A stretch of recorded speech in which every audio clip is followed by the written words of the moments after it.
Friends ఇప్పుడు నేను మా మేనగోళ్ళు వచ్చింది డ్రెస్ కోసం అని వచ్చి బటన్స్ ఎలా వేయాలో నేర్పించేస్తా అన్నది. ఒక బటన్ వేయడం నేర్పించాను. ఇప్పుడు దాని సొంతంగా ఇంకొక బటన్ వేస్తుంది. పెట్టు.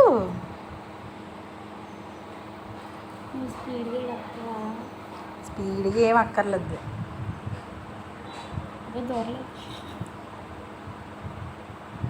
ఆ హోల్లోకి దూర్పు. అదే హోల్లోకే దూరిపోయి నవ్వట్లేదు.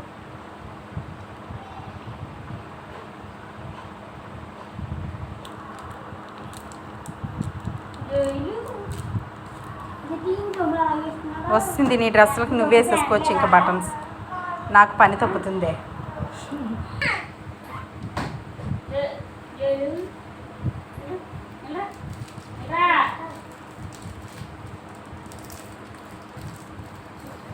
Very good. బాగా చేస్తావు, బాగా నేర్చుకున్నావు. కట్ చేసేసారి. ఓకే ఫ్రెండ్స్, మా మేనగోళ్ళు కష్టపడి నేర్చుకున్నందుకు ఒక లైక్ ఇవ్వండి. అలానే మరిన్ని వీడియోస్ కోసం మన ఛానల్ని సబ్స్క్రైబ్ చేసుకోండి.